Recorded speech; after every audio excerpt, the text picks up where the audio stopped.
What started as a routine late-night interview turned into television chaos when Nicolas Cage erupted at Jimmy Kimmel during a heated exchange about method acting, leading to the Academy Award winner storming off set in front of millions of viewers.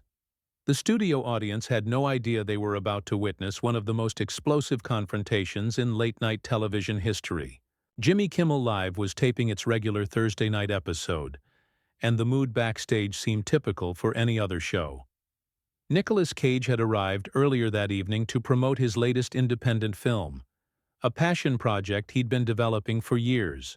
The actor appeared relaxed during sound checks, joking with crew members and discussing his character's motivations with genuine enthusiasm. Kimmel, however, had other plans for the interview. Sources close to the production revealed that the host had been preparing what he called edgier material for weeks, specifically targeting Cage's well-documented reputation for intense method acting and his sometimes unconventional career choices. The writing team had compiled a series of clips and jokes that would later prove to be the catalyst for the evening's disaster. As the show began, everything proceeded normally through the opening monologue and the first guest segment. The studio audience was in good spirits, laughing at Kimmel's usual political commentary and celebrity gossip. But backstage, tension was already building. A production assistant noticed Cage reviewing his talking points one final time, muttering something about staying focused on the craft and not letting them reduce it to a punchline. When Kimmel introduced Cage, the audience erupted in applause. The Oscar winner walked out with his characteristic measured stride, waving to the crowd, before taking his seat. For the cameras, both men appeared cordial, exchanging pleasantries about Cage's recent projects and his thoughts on returning to independent filmmaking after years of action blockbusters. The first few minutes went smoothly. Cage spoke passionately about his latest role, describing the months of preparation he'd undergone to understand his character's psychological state. He discussed his research methods, the books he'd read, and the people he'd interviewed to bring authenticity to the performance. The audience seemed genuinely interested, and even Kimmel appeared to be listening intently. But then Kimmel shifted gears. Without warning, he rolled a compilation video that his team had prepared, a montage of Cage's most over-the-top movie moments, edited together with dramatic music and slow-motion effects. The clips included scenes from National Treasure, Con Air, and Face Off, all presented in a way that made Cage's performances look ridiculous rather than dramatic. The audience laughed, but Cage's expression immediately changed. His jaw tightened, and he sat back in his chair, clearly uncomfortable with how his work was being presented. The compilation continued for nearly 2 minutes, with Kimmel providing commentary over the footage, making jokes about peak Cage intensity and method acting gone wild. When the video ended, Kimmel turned to his guest with a smirk. "Now, Nick, I have to ask, when you're doing these scenes, are you aware of how intense you look? Or is that just the Nicolas Cage brand?" The question drew more laughter from the audience, but Cage's face remained stone-cold serious. "That's not a brand, Jimmy," Cage replied, his voice measured but with an edge that anyone familiar with his work would recognize. "That's called commitment to the craft. Every choice I make as an actor serves the story and the character." Kimmel wasn't deterred. "But come on, you have to admit some of these are pretty over the top. I mean, the bee scene from The Wicker Man. That wasn't in the original script, was it? Did you just decide to really go for it that day?" The reference to one of Cage's most mocked performances was clearly a step too far. The actor's hands gripped the armrests of his chair, and his voice took on a sharper tone. "You know what, Jimmy? I'm starting to think you brought me here just to mock my work. Is that what this is about? Entertainment at my expense?" The studio audience fell silent, sensing the shift in atmosphere. Kimmel, perhaps not reading the room correctly, doubled down. "I'm just saying, Nicholas, your acting style is unique. Some might call it excessive. Don't you think there's a difference between commitment and just being loud?" Cage leaned forward, his eyes fixed on Kimmel. "Loud? You think what I do is just being loud? Do you have any idea what goes into creating a character? The research, the preparation, the emotional investment? Or do you just sit behind this desk making jokes about things you don't understand? The tension in the studio was now palpable. Kimmel, realizing he might have pushed too far, tried to lighten the mood. Hey, no offense, Nick. I'm just having some fun here. This is what we do on late-night TV, right? We poke fun at celebrities, including myself. It's all in good fun. But Cage wasn't having it. Fun? You think diminishing someone's life work is fun? You think reducing years of dedication to craft into a punchline is entertaining? I came here to talk about my new film, about the story we're trying to tell, and instead you ambush me with a hit piece disguised as comedy. The camera operators, sensing drama, began tightening their shots. The audience was completely silent now, watching what was clearly no longer a typical late-night interview. Kimmel's producers were frantically signaling from the wings, unsure whether to cut to commercial or let the confrontation play out. "Look, Nicholas," Kimmel said, his tone becoming more defensive, "I think you're overreacting here. We make fun of everyone. It's comedy. Maybe you need to develop a thicker skin if you're going to be in this business." That comment would prove to be the final straw. Cage's face flushed red and he stood up abruptly from his chair. "Thicker skin? You want to talk about being in this business? I've been in this business for over 4 decades. I've won an Academy Award. I've created characters that people remember decades later. And you're telling me I need thicker skin?" The confrontation was reaching a boiling point, with Cage now standing over Kimmel's desk, his voice rising with each word. The host, for his part, seemed to finally realize that his guest was genuinely angry, not just playing up drama for television. But instead of backing down, Kimmel made a decision that would define the rest of the evening and ultimately damage his reputation for months to come. Okay, Nicholas," Kimmel said, raising his hands in mock surrender.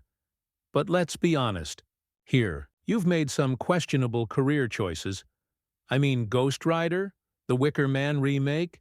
Come on, even you have to admit those weren't exactly Oscar-worthy performances."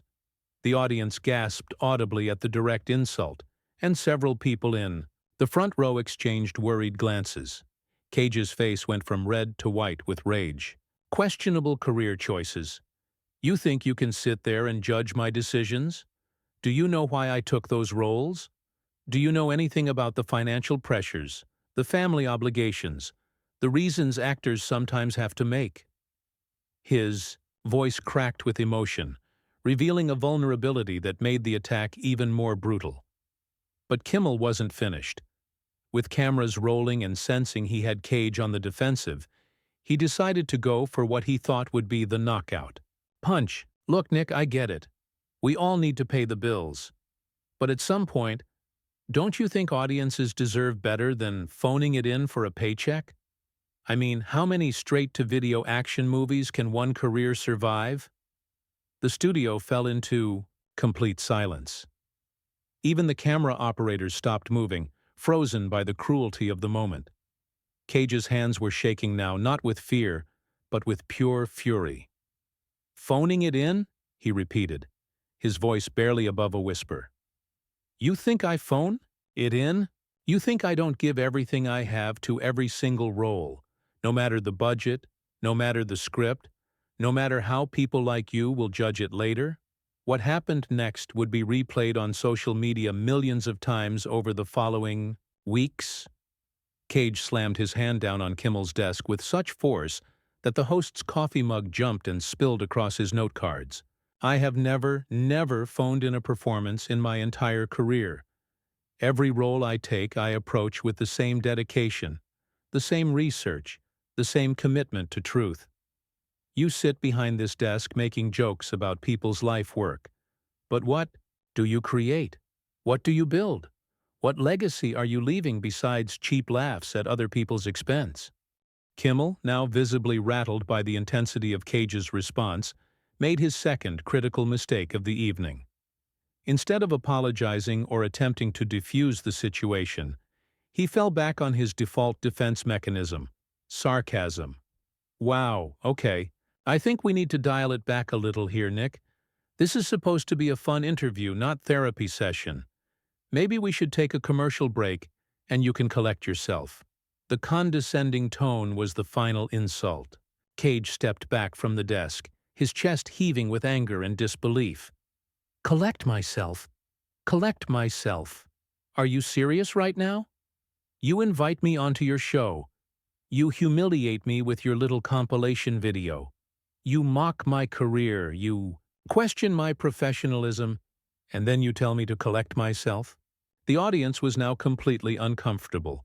Several people were pulling out their phones to record what was clearly becoming a career-defining moment for both men. The show's producers were gesturing frantically from the wings, but Kimmel seemed oblivious to their signals, caught up in what he apparently still believed was just an entertaining bit of television drama. "You know what your problem is, Jimmy," Cage continued, his voice now steady but filled with contempt. "You've confused cynicism with intelligence.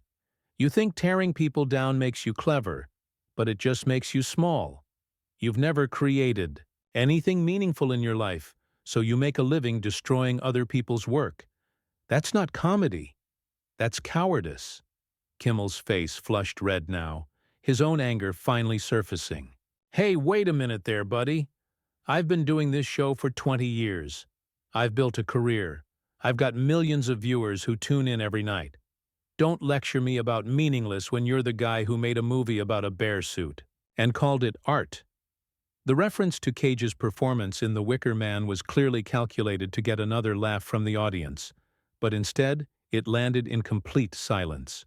The few nervous chuckles that did emerge were quickly hushed by other audience members who could see that this had gone far beyond entertainment into something genuinely ugly. Cage nodded slowly, a bitter smile crossing his face. "There it is. There's the real Jimmy Kimmel.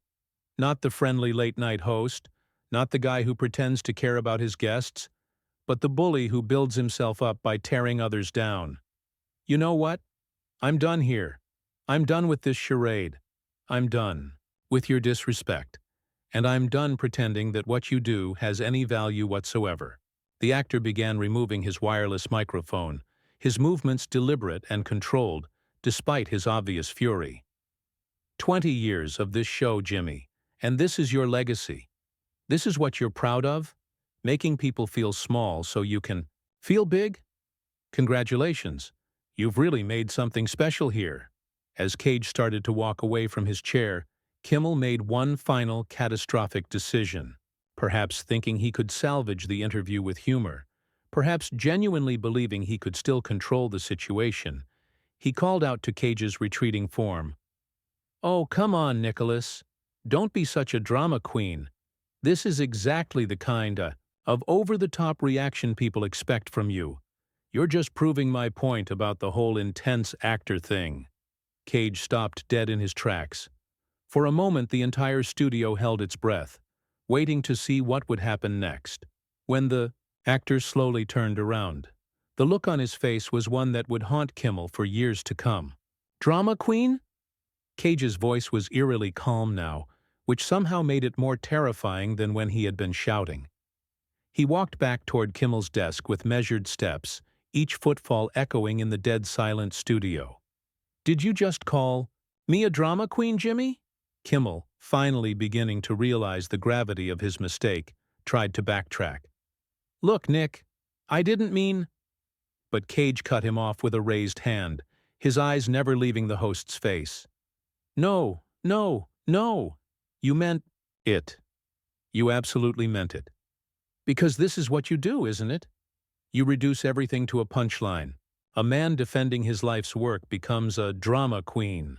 Passion becomes comedy. Dedication becomes a joke." Cage's voice was growing stronger with each word, but it remained controlled, which made it infinitely more intimidating than his earlier outburst. The cameras were still rolling, capturing every moment of what was becoming one of the most uncomfortable scenes in television history. The audience members were now visibly squirming in their seats, some trying to sink lower to avoid being part of whatever was about to happen. You know what's really dramatic, Jimmy? Cage continued, now standing directly in front of the desk again. What's dramatic is a grown man who makes millions of dollars building a career on humiliating people who are braver than he'll ever be. What's dramatic is hiding behind "it's just comedy" when you get called out for being cruel. What's dramatic is a coward who punches down at artists because he's never had the courage to create anything himself. Kimmel's face was now pale, sweat visible on his forehead under the studio lights. His usual quick wit seemed to have completely abandoned him.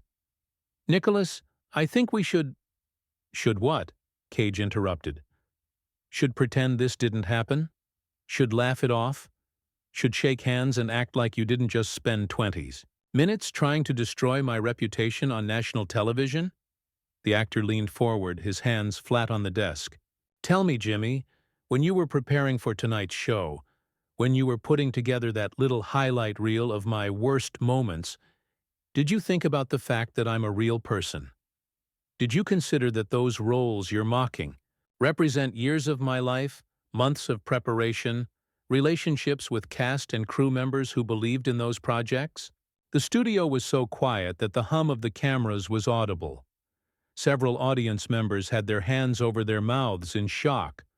The show's band, usually ready to play people on and off during commercial breaks, sat frozen at their instruments. Kimmel attempted another weak deflection. "Come on, Nicholas. We mock everyone's work here. It's equal opportunity comedy. We've made fun of Tom Cruise, Will Smith. Everyone gets the treatment." This response seemed to break something inside Cage. His controlled demeanor cracked, and the raw emotion came flooding back. "Equal opportunity? Equal opportunity? Do you mock Tom Cruise's dedication to his craft? Do you question Will Smith's professionalism? Or do you save the real cruelty for actors like me, the ones you think won't fight back?" He straightened up, his voice now carrying a weight that filled the entire studio. "You want to know what the difference is, Jimmy? Those actors you mentioned, they play it safe. They stick to formulas. They don't take risks. But me? I've spent my entire career trying to push boundaries, trying to find truth in characters that other actors wouldn't touch. And yes, sometimes that means taking risks that don't pay off. Sometimes that means being in movies that critics don't understand, or audiences don't appreciate right away." The passion in Cage's voice was undeniable now, and for the first time since the interview began, the audience seemed to be listening to him rather than waiting for the next punchline. "But I'd rather fail trying to create something genuine than succeed by playing it safe. I'd rather be mocked for caring too much than praised for not caring at all." Kimmel, perhaps sensing that he was losing the narrative completely, made one last desperate attempt to regain control. Okay, I get it. You're passionate about your work. But Nicholas, you have to admit that some of your choices have been questionable. The internet memes, the viral videos of your performances, they don't come from nowhere. This final jab was the last straw.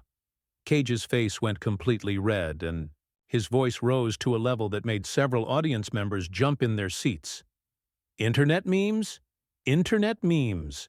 You're going to sit there and judge my artistic choices based on what people post on social media? Do you know how ignorant that sounds? Do you know how small that makes you look?" The actor began pacing back and forth in front of the desk, his energy barely contained. "Those memes you're talking about? They're taken from performances that I poured my heart and soul into. They're moments where I was trying to convey real human emotion, real pain, real joy, real fear. And you and people like you turn them into jokes because it's easier to laugh at sincerity than to engage with it." He stopped pacing and fixed Kimmel with a stare that could have cut glass. "You know what's truly sad, Jimmy? You've become everything. That's wrong with this industry. You've chosen cynicism over curiosity, cruelty over compassion, destruction over creation. And the worst part is, you think that makes you clever." The confrontation had now lasted nearly 15 minutes, far longer than any normal talk show segment. The producers were frantically trying to signal for a commercial break, but both men seemed completely oblivious to anything happening outside their bubble of mutual antagonism. Kimmel, his voice now shaky and defensive, made one final attempt to salvage the situation. "Look, Nicholas, I'm sorry if you feel like we went too far tonight. That wasn't my intention.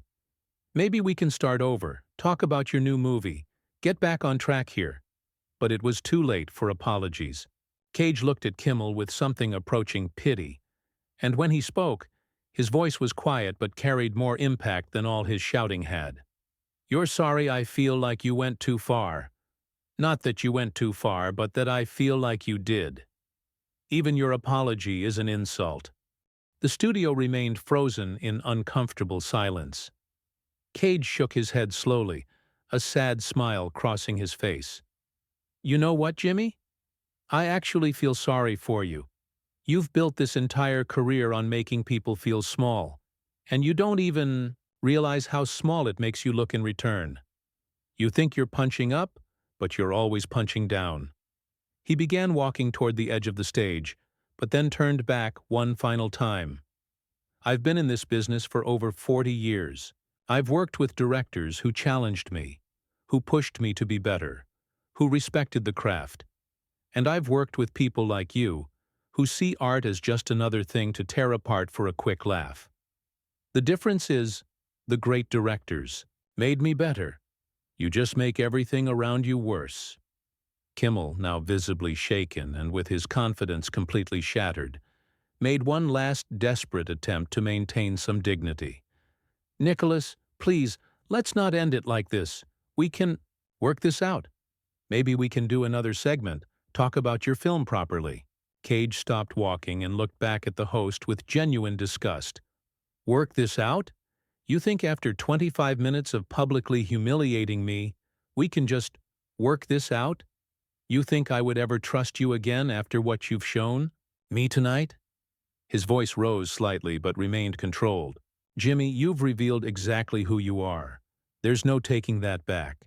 The actor's eyes swept across the silent audience, many of whom were now looking ashamed to have laughed at the earlier jokes. "You know what's really tragic? Some of you were laughing when he was tearing me down. You were enjoying watching someone get destroyed for your entertainment. But now that you've seen how ugly it gets, how cruel it becomes, suddenly it's not funny anymore, is it?" Several audience members looked down at their hands, unable to meet his gaze. The uncomfortable truth of his words hung heavy in the air. Cage turned his attention back to Kimmel one final time. "I came here tonight to talk about a film I believe in, to share something meaningful with people who might appreciate it. Instead, I got ambushed by someone who thinks destruction is entertainment. But you know what, Jimmy? You've actually done me a favor tonight." Kimmel looked confused, clearly not expecting this turn in the conversation. "You've reminded me why I don't need the approval of people like you," Cage continued, his voice growing stronger. "You've reminded me that there are still audiences out there who value authenticity over cynicism, who appreciate risk-taking over safety, who understand that sometimes the most beautiful art comes from the willingness to fail while reaching for something great." The actor pulled the wireless microphone completely off his shirt and placed it deliberately on Kimmel's desk. "This conversation is over. This appearance is over. And frankly, Jimmy, if this is what your show has become, then your relevance should be over too." As Cage began his final walk toward the stage exit, something unexpected happened. A single audience member began to clap. Then another joined in. Within seconds, nearly half the studio audience was applauding the actor's departure, while the other half sat in stunned silence. The applause wasn't the polite manufactured clapping typical of talk show audiences. It was genuine appreciation for someone who had stood up for themselves with dignity and eloquence. Kimmel watched helplessly as his own audience gave a standing ovation to the man he had just spent the evening trying to humiliate. His face was pale, his hands shaking slightly as he realized the magnitude of his mistake. The cameras captured every moment of his obvious distress. As Cage reached the exit, he paused and turned back one final time, not to Kimmel, but to the Audience. To those of you who appreciate artists who take risks, who push boundaries, who aren't afraid to fail in pursuit of something meaningful, thank you. To those who prefer your entertainment safe and your celebrities diminished, enjoy your host. With that, Nicolas Cage walked off the Jimmy Kimmel live stage with his head held high, leaving behind a studio full of people who had just witnessed the complete destruction of a talk show host's credibility in real time. Kimmel sat at his desk for several long seconds, seemingly unable to process what had just happened. The audience continued their mixed reaction of applause and uncomfortable silence. Finally, a producer's voice could be heard from off-camera. "And we're going to commercial." But the damage was already done. Within hours, clips of the confrontation were trending across every social media platform. The hashtag #RespectNicolasCage began trending worldwide, with thousands of users praising the actor's eloquent defense of artistic integrity. Meanwhile, Kimmel Bully started gaining traction as viewers expressed their disgust with the host's behavior. The fallout was swift and severe. Sponsors began pulling their advertisements from Jimmy Kimmel Live within days.